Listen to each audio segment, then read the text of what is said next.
Thank you so very much for being back. And this is still Enterprise Morning, a second going on still with our main conversation on the second phase or the second part of our conversation for today. Now, let's get to our talking point. Minister of the Federal Capital Territory, Nyesom Wike, said Nigeria was in a critical state before President Bola Ahmed Tinubu assumed office, insisting the country needed tough reforms to recover. He acknowledged ongoing challenges, but commended Tinubu for taking bold decisions to fix the economy. Speaking at the Thanksgiving service in Abuja, Wike warned Christians against making emotional-driven choices in the 2027 elections, saying the church nearly made a costly mistake in 2023. Wike criticized the Labour Party's 2023 presidential candidate Peter Obi, claiming he lacked true democratic credentials. He accused Obi of running local governments as a sole administrator during his tenure as governor and questioned his suitability for national leadership. Wike also advised the church to interrogate politicians and avoid falling for propaganda or emotional appeals in future elections. Highlighting recent achievements, Wike cited the renovation of the Bola Ahmed Tinubu Conference Center as an example of effective leadership, saying it now generates more revenue than under its previous operator. He criticized former leaders who failed to deliver progress despite long years in office and urged Nigerians to be patient and support the current administration's effort to rebuild the nation. Let's get talking. I have right about now in our studios Innocent Adulugba, journalist, public affairs analyst, to see through all that we have today. Thank you so very much, Innocent, for being here. It's my pleasure. Thank you, Harry. Yes, Innocent, you see what we have right there. I'm very so surprised that all of those who are dished out in a church where we would have expected the other way around. All the things he talked about against his adversaries are like what we see today with the current administration. Don't you think so? Well, sometimes furnitures come by several nomenclature. When a pastor stands at that stand, we call it a pulpit. I want to believe that the same pulpit Minister Nyesom Wike has converted to a podium. And so he could, where the pastor could preach, deliver sermons, Minister Nyesom Wike is politicizing. One of the points I see are two. Peter Obi, the presidential aspirant of or candidate of the Labour Party, came third. We are told by INEC. Yeah, according to INEC. So I'm wondering why people overlook who came second. Second, exactly. To always be engrossed with who came there. Are this smacking of allegations that have refused to go away? I would be more afraid of the person right on my heels than the person further away. But what do you see? Because it's if you observe what you have just talked about, what do you think is there that Nigerians are not yet seeing? I will get to that. Okay. The second point is that Minister Nyesom Wike was in one church, and he painted all churches in Nigeria with one brush, with that comment that the church nearly made a mistake in 2023. Election is an opening opportunity for individuals to go and participate in the process of voting. It's a choice. Minister Nyesom Wike is with the incumbent government. So for him, any other government other than this is a mistake. That is a bit, it's some sort of calumny, it's defamatory. Intelligent people went to vote to make their choice. I don't think they all went through the flood or the deluge or a one-way street called mistake, you know. He also said that the President Tinubu met the country. Yes, a dead Nigeria. That got to me because when you open the window for campaign, you are saying, this is where we are, this is the situation. Can we have bidders in the business sense pitch to say, I can reclaim this, I can redeem this, I can rescue this. And so it's what you tell us you can do that qualifies your emergence.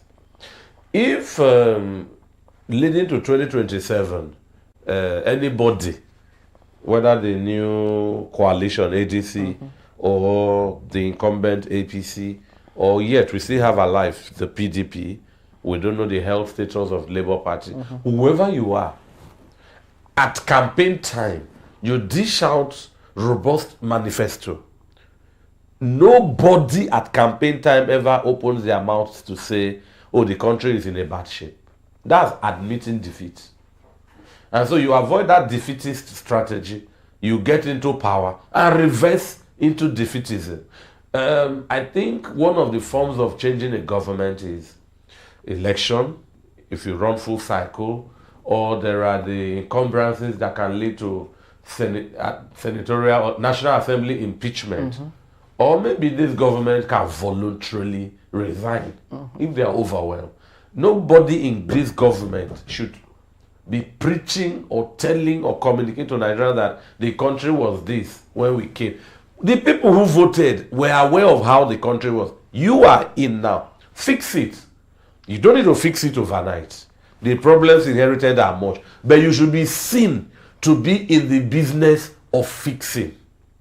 That is where your credibility will come in. But Henry, what do I see in the Obi's emergence and not general election complexion? I saw the unprecedented in Nigeria's political culture. Peter Obi, the Labour Party candidate, I think I was lucky. Sometime he went to the Lagos Chamber of Commerce when I heard he was campaigning there. At the time, Peter Obi for me at the time, God forgive me, was like a feather. The wind could blow it anywhere.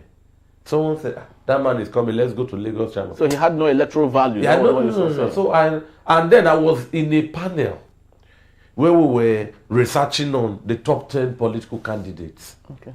Peter Obi didn't fall in. He didn't fall in. So, but because it's part of my job, then I was in the research team. So we went.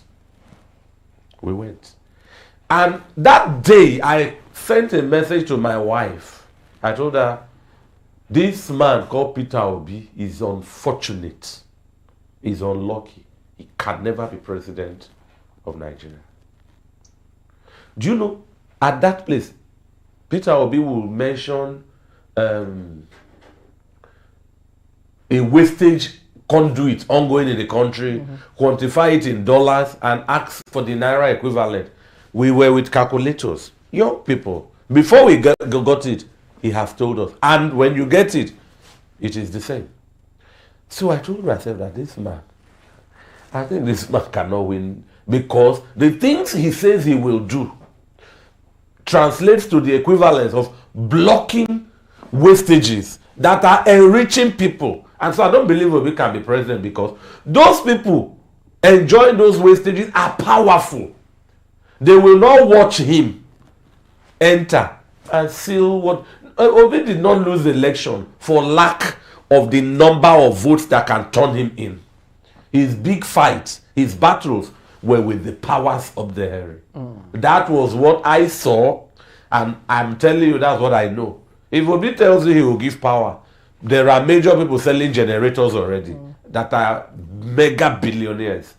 They won't watch him come and just run them out of business. He is not fighting them. He is serving the populace. Yeah. But it's the populace that are the customers of that big man. You know, Obi even said something. He said, there is nothing criminal about modular refineries. And I was like, what is this man saying? Because what the government sells to us is that's criminal. He said we should question the authenticity. Do those products, are they combustible when you are driving? Do the vehicles just explode? Now, if those people in their small capacity can do the efficient, give them license, tax them. In fact, give them loans to expand. where the NNPC is rising and falling, these people will provide small-scale alternative, and you will be getting tax from them. That's what they call mixed economy. So, if you ask me what I see, I think Nigerians, enlightened, informed Nigerians, with regards to the Obi persona, are now blinded or have embraced ethnicity, emotional propaganda, just to make sure somebody like that does not emerge. Because Obi used his mouth to say he cannot give you money for voting him. He said that more than enough. And yet, look at the votes he polled. Those who defeated him got their own by vote buying, money inducement. I am talking to you. This is Lagos. I was living at Ojodu. There is a street there called Ivienagbo. That ward was where I voted, and I was prevented from voting after the extended break for the gubernatorial election. What were the thugs saying? This was how they were not vigilant. And Peter Obi defeated Asiwaju Bola Ahmed Tinubu in Lagos, his own state. They cannot allow the same mistake to happen.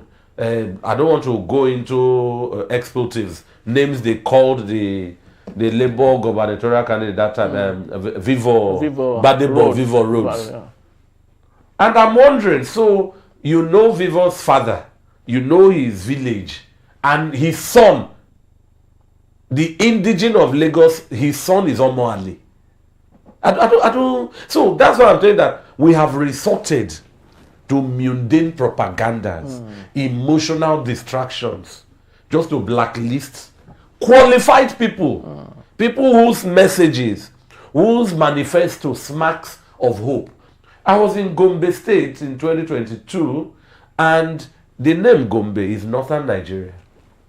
People were using their money to print Obi's banners and telling you, say Obi, say, you know, I didn't say it. I didn't know. Yeah. I didn't know the name Obi. Being an Igbo can go with say. You know, you hear say Baba. Say, and I was like, and Obi did not induce them. So I think Nigerians are the Nigerian populace, not just youth. The Nigerian populace want to breathe, want to live well. You hear there are killings in Benue, flood in Mokwa, and before you get a presidential visit, you know. So Henry, I don't know, that much is all I can say I see in that. All right, but let's take a look at the man on the reference here. Nyesom Wike. Lots of people would say he has become overbearing. You know, he's been on the front line of news coverage for some time now in the week, especially as a result of his the man who brought him, according to him, into politics, Rotimi Amechi, who graced the national television and said that Nyesom Wike does not respect him. And so many other things has happened, especially with Nyesom Wike. Now, he is the one that we're talking about today, who equally said lots of things about Peter Obi. Now, looking at the man, Nyesom Wike, is it okay to say that, just like every politician, he is just going after his interest? And let's not forget, all the people who have been part of Wike's life, he has found one way or another to throw them under the bus. Do you think that might likely happen with President Bola Ahmed Tinubu? Well, let me begin from the beginning. Minister Nyesom Wike is a lucky man. He was born with a political golden spoon. I don't know about his paternity, but politically speaking, he is one of those with a golden spoon. A local government chairman, then a commissioner, I believe, then governor now, then minister. And so for like all of his adult life, he has been politically relevant. Local government chairman, I think, how many times did he do it? Was it like 2 terms? 2 terms. That's 4 years. Possibly the commissioner thing, we don't know if it's 8 years. That's 12 years, if this are the actual figure. He was the chief of staff, equally? After the commissioner. Yeah, after the commissioner. So who knows? I don't have the facts. If he was commissioner 4 years and chief of staff 4 years, because they were all under his divorced, estranged mentor now, Rotimi Amechi. And then 8 years as a governor. And so we are looking at approximately in surplus of 25 years. within this time, he is also a beneficiary of the largesse of the federal government, what they call national cake. He's a lucky man. He's also a lucky man. If he were a footballer, I would say he is two-footed. Left foot is in APC, but he says he's not a member. Right foot is in PDP. And as a PDP strongman, he delivered victory for the APC in Rivers State at the presidential polls in 2023, and is harvesting from that labor right now as an FCT minister. Then lately, he even got more lucky. He cannot have been seen recently in the last 2 years to have supported the cause of the strength and survival of the PDP, you know. So, but now, the minister is, how do I put it, kind of lucky. We now have the new coalition, the ADC. Yes, and many people in the APC have defected into the many people in the PDP defecting to into the ADC. Yeah. So Minister Nyesom Wike, again, if you ask me, as good as now own the PDP, because he has said he's still a actually they left the PDP for him. That you are speaking my comment in another metaphor. So if they left it for him, he now owns the PDP while he is friends with the APC. So he's a lucky. That's where I came from. I said he has the political golden spoon. So Minister Nyesom Wike is in the best place to be, Henry. I don't know. If you ask me, you said a lot of people he has worked with, he kind of ran them under the bus. Yes. I don't know. You see, if you read The Vulture is a Patient Bird, Amos Shalik says nothing is impossible with unlimited cash and unlimited brains. So I don't know if it is impossible, but I will not bet for Minister Nyesom Wike to topple or discard President Bola Ahmed Tinubu. I would rather wonder and worry about the political relevance of Minister Nyesom Wike beyond 2027. Beyond 2027? Yes. So what do you think might happen? I don't know. But I think from where I sit, you know, there's something about 210. The second term seemed to be that those beneficiaries are on the downward slope. If you can impeach President Tinubu or Senator Akpabio or Governor whoever in the first term. They will negotiate. They will, as in where that threat is hanging. But when they've won that second tenure, that the potency of such threats is no more as sharp.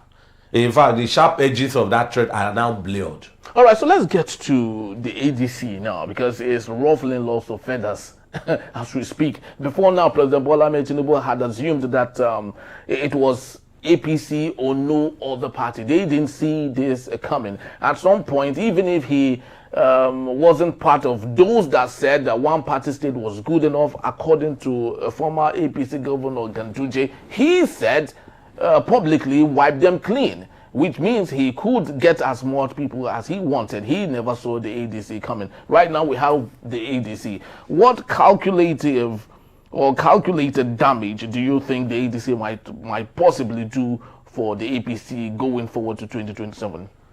Okay, I think the first damage is that the ADC can woo the support of the masses. Okay. Because that's the nursery for the electorates to emerge and vote. So the ADC, if they can do, and we are at a time where Nigeria is urgently in need of an opposition party, where Labour Party are failing, NNDP are failing, PDP are failing. If the ADC gains credibility as a major opposition party, the masses will be fine, because the masses must not run out of alternatives.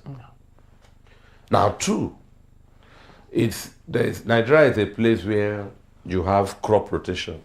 as regards politicians. In 2013, with the emergence of the All Progressive Congress measure, it was majorly people from Action Congress of Nigeria, the President Tinubu faction, and disgruntled elements, let's use that word, from the People's Democratic Party that all exited and came into the APC. Yes.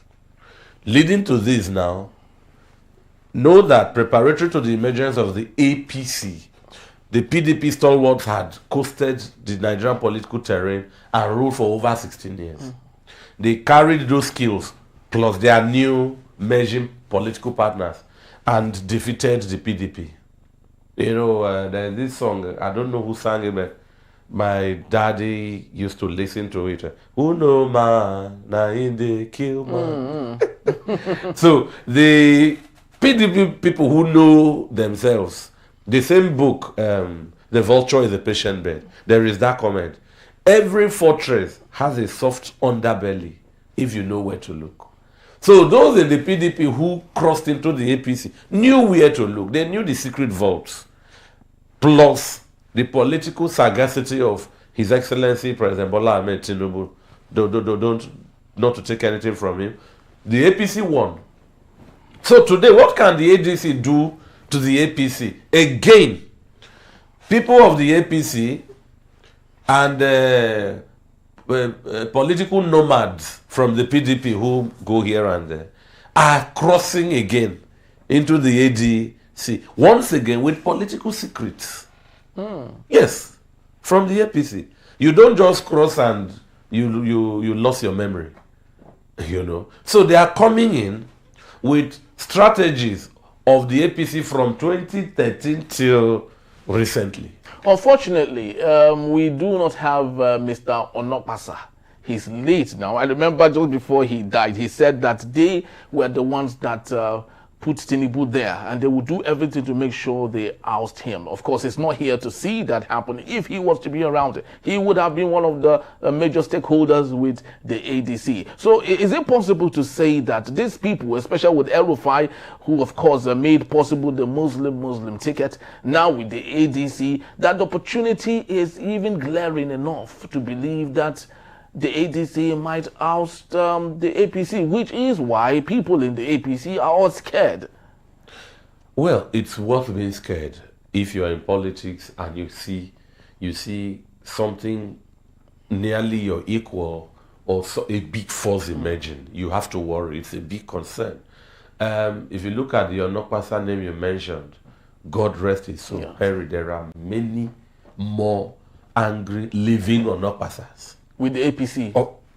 That have crossed over to the ADC. Yes. So it's a big concern. Names like, and let me say it here, I believe we are yet to see the quality of names that will join the ADC. As time... Yes, and you see there is a strategy that is ongoing now.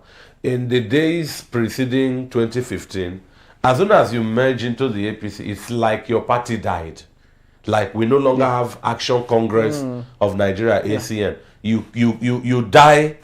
What was that? It's a life cycle.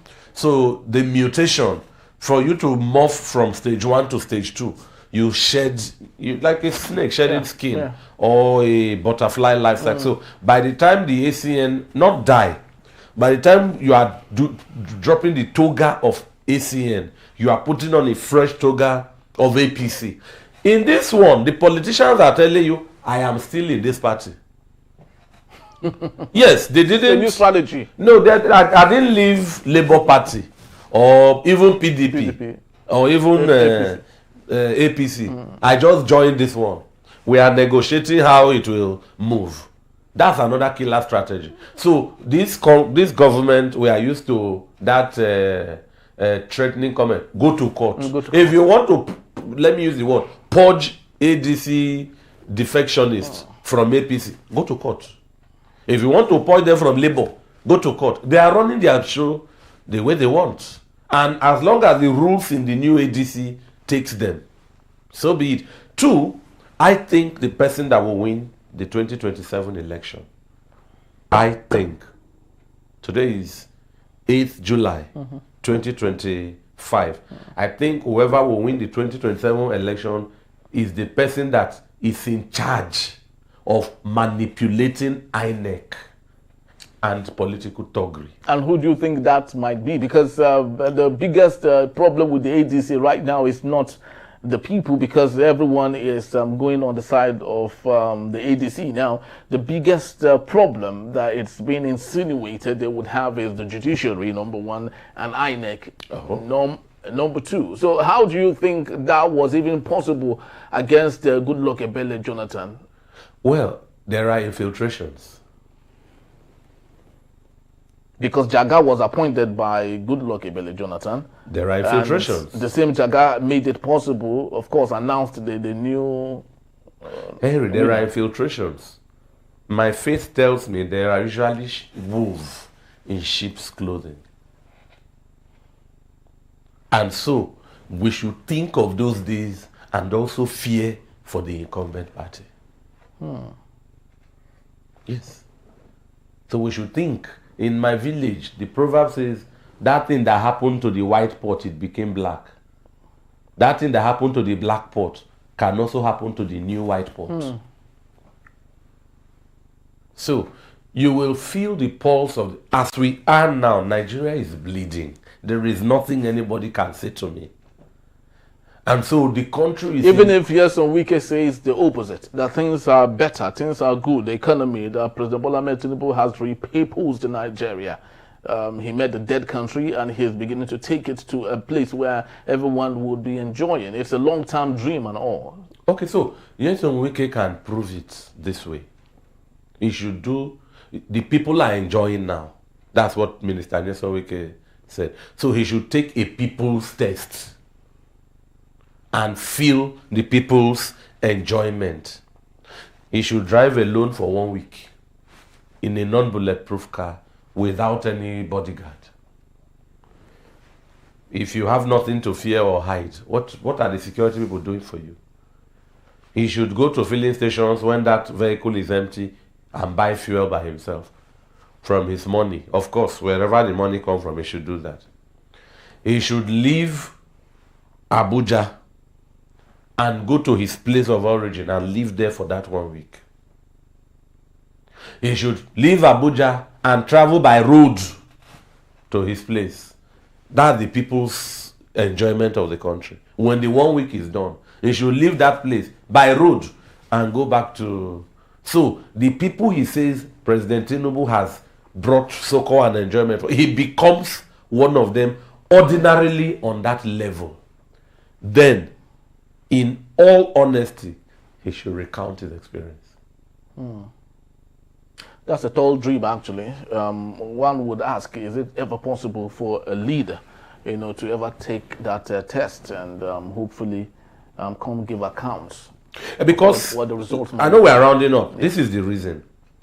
Nigeria's democracy is borrowed from the West. The people from whom we are borrowing democracy from, who practice federal system of government, at the end of course, Minister Nyesom Wike is exempted. He's a minister in the FCT. Yes, okay. But if you look at assembly matters, representation, senators, House of Reps, after plenary, you go back to not your state capital, your constituency of origin, and live there pending the next plenary. So if Senator Godswill Akpabio lives in his constituency, somewhere in, is he correct constituency? Yes. And Natasha Akpoti-Uduaghan goes to Kogi, and Senator Abamoro goes to Ugbokolo in Benue. And this is where they are all living. Not even in the state capital. Then they will be taking the people's tests. That's how they do it out there. You see, recently one of the reps in the US was bungled down and handcuffed. He was in his community to join his people to speak against, let's use the word, militarization of his area. Yes. He was in his place. He was not in Washington. Yes, exactly. Very true. So if look, Henry, these things are simple. We all come out during election season shouting we are here to serve. Behold the kind of service.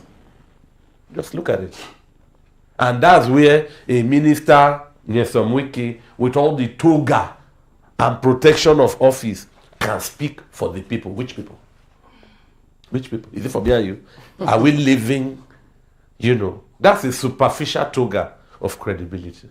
It's actually a very sad reality, but that is the truth that we live with right now in Nigeria. All of this would have been so avoidable, really so avoidable, if we have a leadership that had the interest of the people, if we had a leadership that would listen to the people and had listened to the people. But when we have a leadership that's more neoliberal, a leadership that are more elitist, what do we have? We have a situation where the people are not even on the path or even desire to have that leadership continue. And that's the reason ADC is becoming very popular amongst Nigerians, and hope that there would be a change. Of course, the ruling party would not take that lying low. Let's see how that goes. It's a developing story, and right here on Enterprise Television, we keep a promise to bring you as it unfolds. Thank you so very much, Innocent Adulugba. Oh, it's my pleasure to be here. All right, people, that's just about the time we have. We'd love to say thank you to you.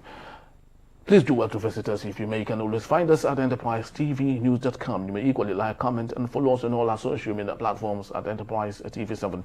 I am Henry Gwebike. Thank you for watching, and I'll see you soon. Bye-bye.